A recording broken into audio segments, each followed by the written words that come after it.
نحمدہ ونصلی علی رسولہ الکریم اما بعد فاعوذ باللہ من الشیطان الرجیم بسم اللہ الرحمن الرحیم ان اللہ وملائکتہ یصلون علی النبی یا ایہا الذین آمنوا صلوا علیہ وسلموا تسلیما وصلی علی سیدنا محمد وعلی آلہ وصحبہ وبارک وسلم وصلی علیہ۔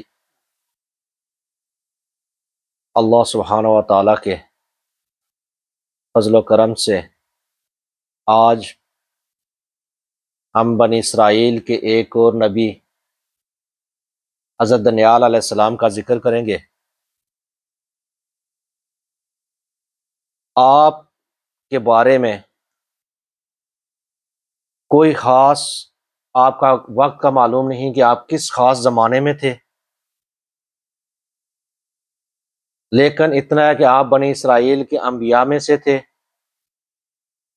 اور حضرت سلیمان علیہ السلام اور داؤد علیہ السلام سے بعد اور حضرت زکریا علیہ السلام سے پہلے آپ کا زمانہ ہے۔ اور اس سے ہٹ کر جو بخت نصر تھا اس کا زمانہ اور آپ کا زمانہ ایک ہی ہے۔ تو آپ جس طریقے سے روایتوں میں آتا ہے کہ بعض روایات میں ہے کہ آپ بچپن میں ہی یتیم ہو گئے، آپ کے والد اور والدہ دونوں ہی فوت ہو گئے، تو آپ کو بنی اسرائیل کی ایک نیک اور پارسا عورت نے گود لے لیا۔ اس نے آپ کی تربیت شروع کی۔ تو وہ جو نیک عورت تھی، وہ جو پارسا عورت تھی، وہ بادشاہ کے دربار میں بھی آتی جاتی تھی، کبھی کبھی اسے بھی نصیحتیں کرتی، تو وہ آتی جاتی، انتہائی خوبصورت، انتہائی ذہین تھی۔ تو جب بادشاہ کے دربار میں اس نے وقتاً فوقتاً وہ آتی جاتی، بادشاہ اس سے نصیحتیں، وہ نصیحت جو بادشاہ کو کرتی وہ اس پر عمل کرتا، تو جو بادشاہ کے درباری تھے وہ بھی اس کو دیکھتے، وہ بھی اس کی حسن کی تعریف کرتے، ہر کوئی اپنے حساب سے دیکھتا، بادشاہ اس کی فہم و فراست سے فائدہ اٹھاتا۔ تو بادشاہ کے دو قاضی تھے جو خاص اس کے آدمی تھے، تو وہ بھی دربار میں ہوتے، تو ہر وقت جو ہے نا ان کی نظر اس عورت پر ہوتی۔ تو یہ روایت حضرت علی رضی اللہ تعالیٰ عنہ سے ہے کہ وہ قاضی، جب وہ عورت بادشاہ کے دربار میں آتی جاتی، قاضی اس کی خوبصورتی کو جب دیکھتے تو آہستہ آہستہ وہ اس کی محبت میں غرق ہو گئے۔ وہ چاہتے کسی طرح وہ عورت انہیں ملے، وہ اس کے عاشق بن گئے۔ تو حتیٰ کہ وہ نفسانی خواہشات کے آگے جب مغلوب ہو گئے، شیطان نے ان پر پورے طریقے سے قبضہ کر لیا، تو ایک دن انہوں نے اس عورت سے کہا کہ ہمیں تم بہت پسند ہو، تو کسی طریقے سے تم ہمارے ساتھ کچھ وقت گزارو۔ وہ جو نیک و پارسا عورت تھی، کوئی خاص عورت تو نہ ہوئی ہوگی جس نے اللہ کے نبی کو گود میں لے لیا، ان کی تعلیم و تربیت کا ذمہ اٹھا لیا۔ تو وہ عورت ان کے کسی طریقے سے بھی، ان کے ہیلے بہانوں میں، وہ جو ہیلے بہانے کر رہے تھے وہ کسی طریقے سے کامیاب نہ ہوئے۔ جب اس عورت نے انکار کر دیا، یہ تو ایک دستور ہے، پہلے تو لوگ بہت پیار محبت سے آپ سے بات کریں گے، مطلب کچھ اور ہوتا ہے، بظاہر وہ کچھ اور ہوتا ہے۔ جب وہ دیکھتے ہیں کہ اب ہمارا مطلب نکلنے والا پیار و محبت سے نہیں، پھر وہ تھوڑی سی اپنی حالت کو بدلتے ہیں، ان کے لہجے میں تھوڑی سی تلخی آتی ہے، وہ محبت کہیں غائب ہو جاتی ہے، ان کا وہ پیار و محبت، وہ تعلق پھر ایسے پتہ چلتا ہے جیسے کبھی تھا ہی نہیں۔ تو پھر جب انہوں نے پہلے اس سے بات کی، جب وہ ناکام ہو گئے، ناکام ہونے کے بعد پھر انہیں ہیلے بانے اختیار کیے، پھر ان میں ناکام ہوئے، جب ناکام ہوئے تو پھر آخری حربہ تھا، دھمکیوں پہ اتر آئے کہ اگر تو نے ہماری بات نہ مانی تو ہم بادشاہ کو تمہارے خلاف بھڑکائیں گے، تمہارے خلاف اس کو بتائیں گے کہ تو نے جرم عظیم کا ارتکاب کیا ہے، جس کی وجہ سے تجھے سزا ہو جائے گی، بادشاہ تجھے سزائے موت دے دے گا۔ وہ عورت پھر بھی کسی طریقے سے ان کی باتوں میں نہ آئی۔ جب ان کی باتوں میں نہ آئی تو ان دانوں قاضیوں نے کیا کام کیا کہ بادشاہ کے پاس گئے، بادشاہ کے پاس جا کر اس سے کہا کہ آپ بادشاہ سلامت، یہ جو عورت بہت نیک و پارسا بنی پھرتی ہے، تیرے دربار میں آتی ہے، تجھ کو واعظ و نصیحت کرتی ہے، تو اس کی بہت عزت کرتا ہے، تو اس عورت نے ایک بہت بڑے جرم کا ارتکاب کر لیا ہے۔ تو بعض روایتوں میں آتا ہے کہ انہوں نے کہا کہ اس نے زنا کر لیا۔ جب بادشاہ نے سنا تو بادشاہ تو دل سے اس کی عزت کرتا تھا، اس سے بہت ہی دکھ ہوا کہ اتنی اچھی عورت، نیک و پارسا عورت، جو بات مجھے بتاتی ہے، نصیحتیں مجھے کرتی ہے، میں اس پر عمل کرتا ہوں، تو اس نے یہ کیا کام کیا؟ جب وہ غصے میں ہوا تو اس نے کہا کہ ٹھیک ہے، ریا میں اعلان کروا دو، جاؤ لوگوں میں اعلان کروا دو کہ فلاں دن، جیسے کوئی خاص جگہ مقرر کی جاتی تھی، اس فلاں جگہ پر جو خاص جگہ ہے وہاں پر اکٹھے ہو جاؤ تو اس عورت کو سنسار کیا جائے گا۔ تو جب یہ بات انہوں نے اعلان کر دیا، وہ وقت مقرر ہو گیا، قاضی تو اپنے مقصد میں ناکام ہوئے، لیکن انہوں نے کہا ہم تو ناکام ہوئے لیکن یہ تو نہیں زندہ بچے گی۔ تو کچھ وقت گزرا، بادشاہ بھی چاہتا تھا کسی طریقے سے وہ سزا اس کی ختم ہو۔ بادشاہ کو ایک خاص وزیر تھا، اس نے کہا کہ اپنے وزیر سے کوئی ایسا طریقہ بتا کہ میں نے جو یہ اس عورت کو سزا دی، میں اس کا دل سے احترام بھی کرتا ہوں، کسی طریقے سے یہ سزا سے بچ جائے۔ اس نے کہا بادشاہ سلامت، آپ نے تو اعلان بھی کروا دیا، اب لوگ بھی اکٹھے ہو جائیں گے اس کو پتھر مارنے کے لیے، تو بچنے کا کوئی طریقہ بھی نہیں۔ اب کہتے ہیں کہ وہ وزیر جو تھا، اس کا بہت ہی خاص آدمی، بہت ہی عقل مند تھا، اب باہر نکل گیا۔ جب باہر نکلا، گلی میں جا رہا تھا تو اس نے دیکھا کہ بچے آپس میں کھیل رہے ہیں، وہ بنی اسرائیل کے جو بچے تھے، تو ان میں حضرت دانیال علیہ السلام بھی تھے۔ آپ کا بچپنا بھی کہتے ہیں باقی بچوں سے مختلف تھا، آپ کا اٹھنا بیٹھنا، آپ کا بات کرنے کا انداز، آپ کی فہم و فراست عام بچوں جیسی نہیں تھی۔ اللہ کے نبی تھے تو ہوتی بھی کیسے؟ تو وہ جو بچے کھیل رہے تھے، جب وزیر ان کے پاس گزرنے لگا تو حضرت دانیال علیہ السلام نے، کیونکہ واقعہ جو تھا وہ عام ہو چکا تھا، اعلان ہو گیا تھا، ہر کسی کو اس کی خبر ہو چکی تھی، تو حضرت دانیال علیہ السلام نے بچوں سے کہا، آپ خود بھی بچے تھے، کہ سارے اکٹھے ہو جاؤ، اب میں بادشاہ بنتا ہوں۔ ایک بچے سے کہا کہ تو وہ عورت بن جا جس نے جرم کا ارتکاب کیا، دوسرے بچوں سے کہا کہ آپ قاضی بن جاؤ، اور کوئی اور بچے تھے ان کو جیسے پولیس والے تھے وہ بنا دیا۔ اب وہ جو اس کا بادشاہ کا وزیر تھا وہ گزرنے لگا، وہ پاس کھڑا ہو گیا، اب کھڑا ہو کر دیکھنے لگا کہ دیکھتا ہوں کہ یہ بچہ جو بادشاہ بنا ہے یہ کہتا ہے آؤ ہم مل کر یہ گیم کھیلتے ہیں، تو اس کا فیصلہ کرتے ہیں، تو یہ کیا فیصلہ کرے گا؟ تو وہ وہاں پر کھڑا ہوا، کہتے ہیں کہ انہوں نے مٹی اکٹھی کی، ایک ڈھیر لگایا، حضرت دانیال علیہ السلام اس کے اوپر بیٹھ گئے، جیسے بادشاہ کا دربار لگتا ہے، ایک دربار لگایا۔ اب دانیال علیہ السلام نے کہا کہ اس عورت کو لاؤ۔ جب اس عورت کو لایا گیا، اس سے پوچھا ہاں بتا کہ تو نے جرم کا ارتکاب کیا؟ وہ نیک و پارسا عورت تھی، تو وہ بچہ جو عورت کی شکل میں تھا وہ اس عورت کا کردار ادا کر رہا تھا۔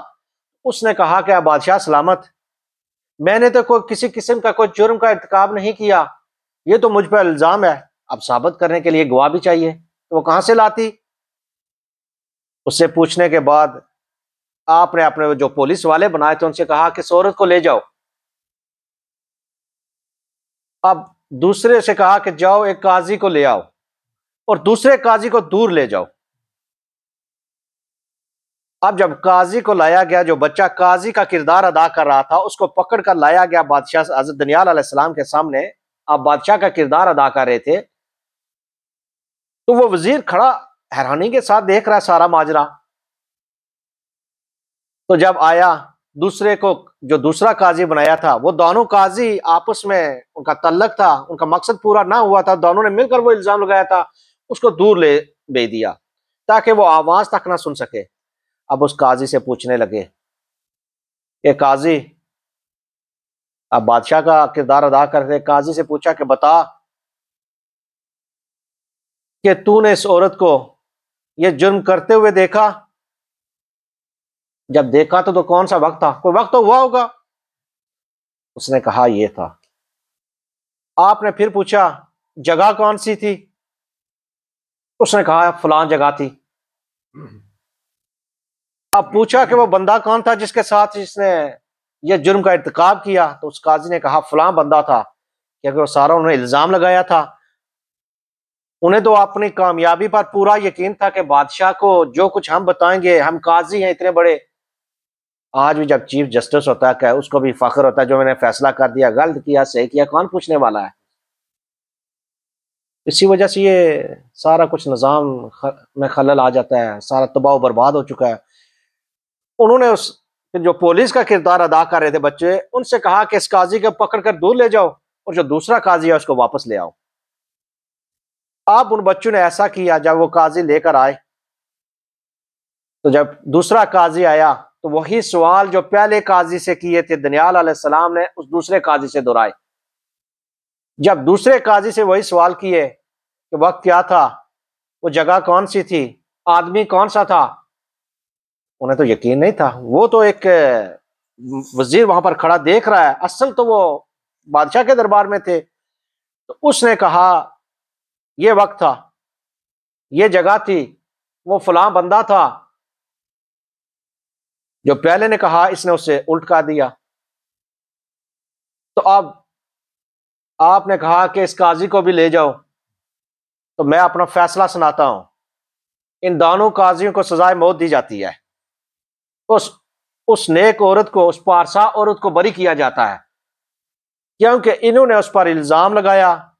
جب قاضیوں سے پوچھا گیا تو انہوں نے کہا کہ ہم نے تو اس کی خوبصورتی، وہ اتنی خوبصورت تھی کہ ہم سے رہا نہ گیا، ہم نے اسے ہر طرح کا لالچ دیا لیکن وہ کسی طریقے سے بھی ہمارے لالچ میں نہ آئی، ہماری چال کامیاب نہ ہوئی، تو پھر ہم نے جا کر اس پر یہ الزام لگایا. اس وقت وہ جو وزیر تھا وہ بھاگتا ہوا، کہتے ہیں کہ اسی دن اس عورت کو سنسار کرنا تھا لیکن ابھی کچھ وقت باقی تھا. وہ بھاگتا ہوا بادشاہ کے دربار میں گیا. بادشاہ کو جا کر وہ سارا قصہ بیان کیا کہ کس طریقے سے اس نے گلی میں کھیلتے ہوئے بچوں کو دیکھا، ان میں سے ایک بچہ بادشاہ کا کردار ادا کرنے لگا، باقی قاضی بنے. بالکل وہی ماجرا تھا، وہی دربار تھا. بادشاہ سلامت یہ اس نے فیصلہ کیا. اب بادشاہ کو بھی ہوش آیا. بادشاہ نے بھی اس وزیر سے کہا جاؤ اس قاضی کو بلا کر لاؤ. جس طریقے سے انہوں نے کیا تھا پھر بادشاہ نے بھی ویسے ہی کیا. جب بادشاہ نے ایسے ہی کیا، پہلے قاضی سے پوچھا، دوسرے کو پتہ نہیں تھا، پھر دوسرے کو بلایا، دوسرے نے الگ جواب دیے، پہلے نے الگ جواب دیے. اس کو پتہ چل گیا کہ یہی سارا قاضیوں کا کیا دھرا ہے. اس نے اعلان کر دیا کہ جہاں پھانسی دینے والی جگہ تھی لوگوں کو اکٹھا کر دو کہ ان قاضیوں کو سزائے موت پھانسی دی جائے گی اور اس عورت کو باعزت بری کیا جائے گا. تو یہ حضرت دانیال علیہ السلام کی علم و حکمت بچپن میں ہی جو اللہ سبحانہ و تعالیٰ نے ان کو عطا کی تھی اس کا ایک واقعہ تھا. اور بعض روایتوں میں آتا ہے کہ جب اللہ سبحانہ و تعالیٰ نے ایک ظالم و جابر بادشاہ کو بنی اسرائیل پر مسلط کیا، کیونکہ بنی اسرائیل اللہ سبحانہ و تعالیٰ کے اس بتائے ہوئے راستے کو چھوڑ کر مختلف اور برائیوں میں ملوث ہو گئے، انبیاء تک کو نہ چھوڑا. ان کی اتنی ہمت ہو گئی تھی کہ وہ انبیاء کو قتل کر دیتے تھے. تو پھر اللہ سبحانہ و تعالیٰ نے پر ظالم و جابر بادشاہ کو مقرر کیا نا، اس نے بیت المقدس پر جب حملہ کیا، بن اسرائیل کی قتل و غارت کی، بیت المقدس کو ویران کر دیا۔ ویران کرنے کے بعد اس نے جو مال و دولت تھا وہ لیا، اس میں سے جو بنی اسرائیل کی عورتیں تھیں، جو بچے تھے، ان کو لیا، تو واپس وہ بابل کی طرح روانہ ہو گیا جہاں سے وہ آیا تھا۔ عراق کا شہر بابل تھا، تو موجودہ وہاں کوفہ ہے۔ تو جب واپس ہوا، تو جب واپس پہنچا تو اس نے کیا کیا کہ مال غنیمت بانٹنا چاہا، اس کے ساتھ جو اس کے سردار تھے ان کو بھی مال دینا چاہا۔ تو روایتوں میں آتا ہے کہ جب وہ ظالم بادشاہ، اس کو بخت نصر بھی کہتے ہیں، جب واپس ہوا تو اس کے ساتھ 100 ایسے بچے تھے جو انبیاء کی اولادوں میں سے تھے۔ ان میں سے ایک حضرت دانیال علیہ السلام تھے۔ تو ان سرداروں نے کہا کہ بادشاہ سلامت، یہ ہیرے اور جواہرات جو کچھ تو لوٹ کے لائے، ہمیں اس کی ضرورت نہیں، یہ مال و دولت تو ہی رکھ لے، تو ایک کام کر کے یہ جو بچے ہیں نا، ان کو ہمارے درمیان تقسیم کر دے۔ تو کہتے ہیں کہ ان سرداروں کے حصے میں 4 بچے آئے۔ جب 4 بچے آئے تو کچھ عرصے کے بعد اس بادشاہ نے خواب دیکھا۔ جب خواب دیکھا تو خواب میں دیکھتا کہ عجیب و غریب جانور ہے، اس کے پاؤں سے لے کر گھٹنوں تک اس کی جو ٹانگیں مٹی کی ہیں، اس سے اوپر تانبے کی ہیں، اس کا پیٹ چاندی کا ہے اور آگے کا حصہ سونے کا ہے، گلے سے لے کر سر تک وہ لوہے کا ہے۔ پھر اوپر آسمان سے ایک پتھر اس پر گرا، جب پتھر اس جانور پر گرا تو وہ جانور ہلاک ہو گیا۔ تو جب صبح ہوئی اس نے دربار لگایا، تو جب اس نے خواب پیش کیا تو وہ خواب ہی بول چکا تھا۔ اب اس نے اپنے سرداروں سے کہا کہ میں نے رات کو عجیب و غریب خواب دیکھا، لیکن میں بھول چکا، مجھے اس کی تعبیر بتاؤ۔ جو اس کے سردار تھے انہوں نے کہا بادشاہ سلامت، آپ یہ کام کریں کہ جو بنی اسرائیل کے بچے تھے وہ بھی ان کی پہچانتے تھے، فہم و فراست کو جانتے تھے، وہ قید میں جو ان کے بچے آئے تھے، بادشاہ سلامت ان بچوں کو بلاؤ، جب بچوں کو بلاؤ ان سے اپنا خواب بیان کرو، بلکہ ان سے پوچھو تو وہ بچے آپ کو خواب کی تعبیر بتا دیں گے۔ آپ کہتے ہیں کہ جب بچوں کو بلایا گیا، ان میں سے جو 4 خاص بچے تھے، ان میں ایک حضرت دانیال علیہ السلام تھے اور 3 اور تھے، وہ بھی اللہ کے نبی تھے۔ یہ سارے بچے تھے اس وقت۔ ان کو بلایا گیا دربار میں، جب پیش کیا گیا تو بادشاہ نے کہا کہ آپ مجھے میرے خواب کی تعبیر بتاؤ۔ انہوں نے کہا خواب تو بادشاہ کوئی خواب تو بیان کر کے تعبیر بتائیں۔ انہوں نے کہا اس نے اس وقت ان سے کہا کہ میں تو خواب بھول چکا ہوں، لیکن انہوں نے کہا خواب بھول چکا ہے، لیکن ہمیں کیسے پتہ چلے تیرے خواب کی تعبیر؟ اس وقت کہتے ہیں کہ جب اس نے کہا میں تجھے، ان بچوں سے کہا بادشاہ نے کہ میں تمہیں موقع دیتا ہوں، اتنا ٹائم دیتا ہوں کہ اس وقت کے اندر اگر آپ نے خواب نہ بتایا تو میں تمہارے کندھوں کو اتار دوں گا یا تجھے آپ کو قتل کر دوں گا۔ تو وہ دربار سے نکلے، اللہ سبحانہ تعالیٰ کے حضور گریہ زاری کی، دعا کی، یا اللہ ہم تو بے گناہ قتل کیے جائیں گے، ہمارا تو کوئی قصور بھی نہیں، پہلے ہم غلام بن کے آگے بیت المقدس سے، اس نے ہمیں غلام بنایا، یہاں پر آ گیا اور یہاں پر ہمیں کہتا ہے کہ اگر ہم نے اس کے خواب کی تعبیر نہ بتائی تو یہ تو ہمیں قتل کر دے گا، ہمارا کوئی قصور بھی نہیں۔ تو روایتوں میں آتا ہے کہ اللہ سبحانہ و تعالیٰ نے پھر ان کو اس خواب کی تعبیر بتائی۔ جب واپس دربار میں گئے تو بادشاہ سے کہا کہ بادشاہ سلامت، تو نے خواب اس طریقے سے دیکھا، ایسے دیکھا، ایسے دیکھا، لیکن سب سے عجیب بات جو تجھے لگی وہ یہ تھی کہ آسمان سے ایک پتھر گرا جس نے اس جانور کو ہلاک کر دیا۔ اس وقت بادشاہ نے کہا بالکل آپ نے سچ کہا، یہی خواب تھا جو میں بھول چکا تھا۔ تو انہوں نے کہا کہ تیرے زمانے میں تو ایسے بادشاہوں کو دیکھے گا، پہلے ایسے نرم و نازک بادشاہ دیکھے گا، مٹی تو نرم ہے، مٹی کی خاصیت والے نرم ہوں گے، پھر اس سے زیادہ تانبے والے بہتر بادشاہ آئیں گے، پھر اس سے زیادہ بہتر بادشاہ آئیں گے، چاندی اور سونے والے، جس طریقے سے ہے کہ خوبصورت بھی ہوں گے، بہتر بھی ہوں گے، نرم و نازک بھی ہوں گے، لیکن ان سب کے بعد تو ایک ایسے بادشاہ کو دیکھے گا جو سخت ظالم بھی ہوگا۔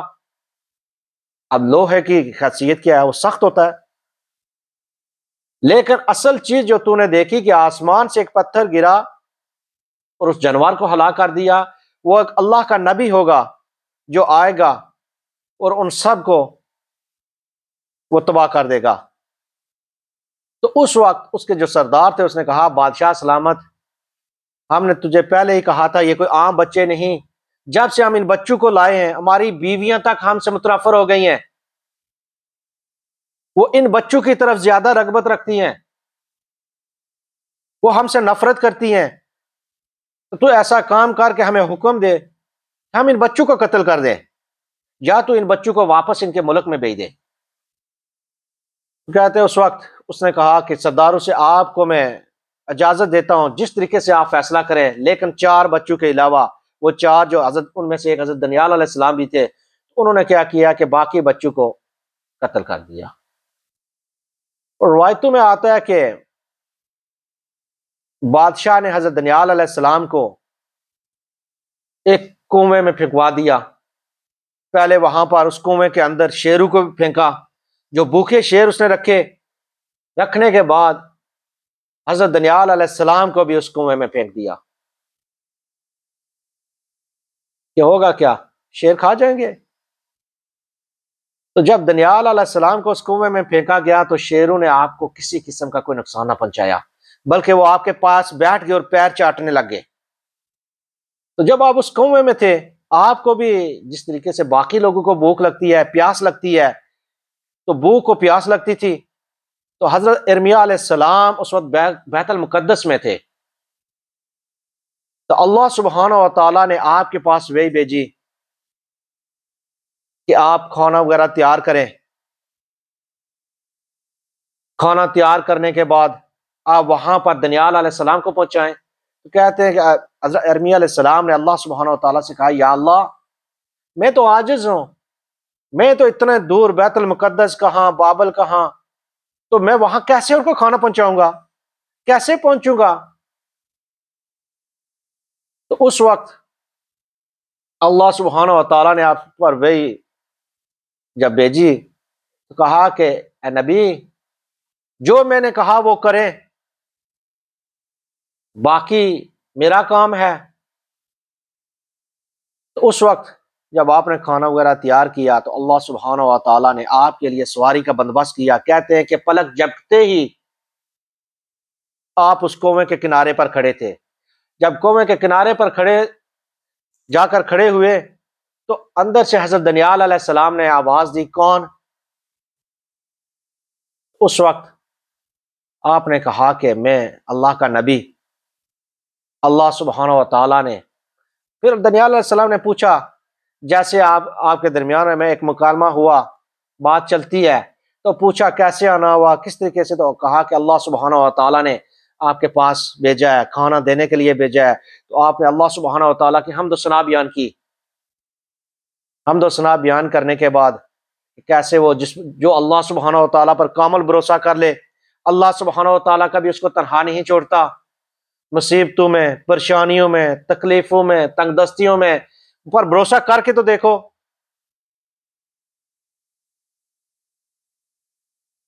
تو ایک اور روایت ہے کہ حضرت امیر المومنین حضرت عمر فاروق رضی اللہ تعالیٰ عنہ کا جب زمانہ آیا تو مسلمان لشکر جب فتح کرتے کرتے کرتے ایران تک پہنچ گئے،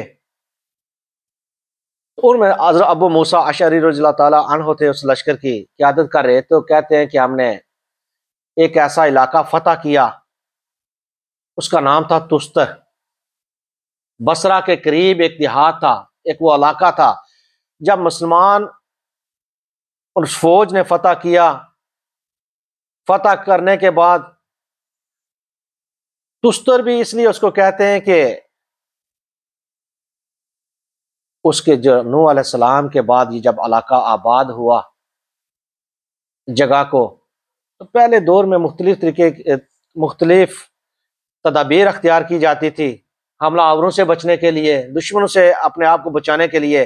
تو اس کو ایک آگے پیچھے سے کور کر دیا، کور اس لیے اس کو تستر کہا جاتا تھا کہ وہ آگے پیچھے سے علاقہ جو تھا ایک کور کیا ہوا تھا۔ تو جب وہ فتح کیا تو فتح مسلمان فوجیں جب آگے بڑھنے لگی تو حرمزہ جو تھا اس کے بیت المال میں آپ نے ایک لاش کو پایا جو اس کی اصلی حالت میں تھی. وہاں پر تختے پر وہ رکھی ہوئی تھی باڈی، وہ اصلی حالت میں تھی، اور اس کے پاس ایک کتاب، ایک مٹکا ملا جس میں کچھ چربی تھی، اور ایک چھوٹا سا ڈبہ تھا جس میں کچھ دینار تھے. تو وہ لوگ کیا کرتے تھے وہاں کے رہنے والے، جب کسی کو ضرورت ہوتی تو وہ وہاں سے دینار لیتے، لے کر چلے جاتے، اپنی ضرورت پوری کرتے، کچھ عرصے کے بعد واپس رکھ دیتے. تو حضرت ابو عالیہ فرماتے ہیں کہ جب یہ سارا معاملہ ہوا تو انہوں نے کیا کیا، حضرت عمر فاروق رضی اللہ تعالیٰ عنہ کو لکھ بھیجا، قاصد کو بھیجا کہ امیر المومنین، ہم نے اس علاقے کو فتح کیا، یہ مال و غنیمت تھا، لیکن اس کے بیت المال سے ہمیں یہ چیز ملی، تو ہم اس کا کیا کریں؟ تو امیر المومنین نے جواب میں لکھ کر بھیجا کہ آپ یہ کام کریں کہ جو وہ کتاب ہے اس کو میرے پاس بھیجیں، جو وہ چربی کا آپ کو ملا ہے، ایک مٹکے سے چربی ملی ہے، کچھ حصہ ہمارے لیے بھیج دیں اور کچھ حصہ اپنے فوجیوں میں تقسیم کر لیں برکت کے لیے، اور جو دینار ملے ہیں وہ اپنی فوج میں تقسیم کر دیں. اس کے ساتھ ایک انگوٹھی بھی تھی، وہ انگوٹھی آپ کو ہم تحفے میں دیتے ہیں. تو جب قاصد جو تھا جس نے وہ بتایا تھا اس کو بھی ہمارے پاس بھیج دو. جب قاصد لے کر گیا تو حضرت عمر فاروق رضی اللہ تعالیٰ عنہ نے اس کتاب کو، وہ عبرانی زبان میں تھی، کہا کہ اس کو عربی میں لکھو. عربی میں لکھنے کے بعد حضرت ابو عالیہ کہتے میں وہ پہلا شخص تھا جس کو میں نے پڑھا، اس کتاب کو میں نے پڑھا پہلے. جب آپ سے پوچھا کہ اس کتاب میں کیا تھا تو انہیں بتایا اس میں روزمرہ کے معاملات کے حوالے سے تھی، قسمیں تھی، باقی چیزیں تھی، یہ سارے معاملات تھے. تو جب حضرت عمر فاروق رضی اللہ تعالیٰ عنہ کے پاس یہ سارا کچھ لکھ کر بھیجا تو آپ نے کہا کہ جس بندے نے ان کے بارے میں بتایا تھا اس کو بھی میرے پاس بھیج دو، میں اس سے ملوں گا. کہ نبی کریم صلی اللہ علیہ وسلم نے فرمایا تھا کہ جو کوئی دانیال علیہ السلام کے بارے میں بتائے گا اس کو جنت کی خوشخبری دے دینا. تو واپس قاصد گیا، قاصد نے جا کر ان سے کہا کہ امیر المومنین کا حکم ہے کہ آپ ان کو غسل دیں، غسل دینے کے بعد ان کو دفنا دیں، لیکن ایسے طریقے سے دفنائیں کہ کسی کو ان کا پتہ نہ چلے. جب لوگوں سے پوچھا گیا تو لوگوں نے کہا یہ حضرت دانیال علیہ السلام ہے. کہتے ہیں کہ آپ کے ناک کی لمبائی جو ایک بالش کے برابر تھی، آپ کے جسم پر اسی طریقے سے گوشت موجود تھا، بال اسی طریقے سے موجود تھے، مسام اسی طریقے سے تھے، رگیں اسی طریقے سے تھی. تو پھر آپ نے کیا کہ 13 قبریں ایک جیسی ایک جگہ پر کھدوائی، کھدوانے کے بعد حضرت دانیال علیہ السلام کو ان میں سے ایک میں دفن کر دیا اور اوپر سے ساری کو برابر کر دی. اور ایک روایت ہے کہ آپ نے 4 قیدی لیے جو جنگی قیدی تھے، تو جو ایک پانی کی ندی تھی جہاں سے پانی جاتا تھا اس کو کسی طریقے سے روکا، اس کے اندر قبر کھدوائی، قبر کھدوانے کے بعد حضرت دانیال علیہ السلام کو وہاں پر مدفون کیا، مدفون کرنے کے بعد اوپر سے اس کو برابر کر دیا. تو پھر وہ جو جنگی قیدی تھے ان کو قتل کر دیا. تو حضرت ابو موسیٰ اشعری رضی اللہ تعالیٰ عنہ کو جو انگوٹھی تحفے میں دی گئی تھی، آپ کے بعد آپ کے بیٹے کے پاس وہ موجود تھی، اس پر جو نشان تھا، اس پر نشان تھا 2 شیر تھے اور درمیان میں ایک بندہ ان کے کھڑا ہے جو شیر اس کو چاٹ رہے ہیں.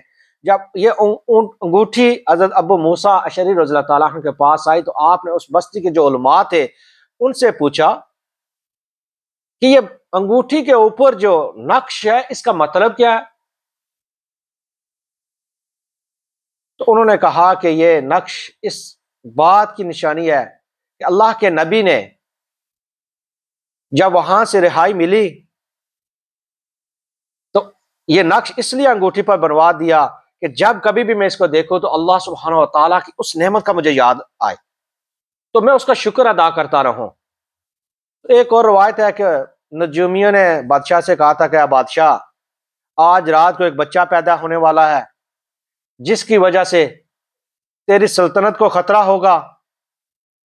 تو اس نے یہ کام کیا کہ اجازت دے دی کہ آج رات جو بھی بچہ پیدا ہو جائے اس کو قتل کر دیا جائے۔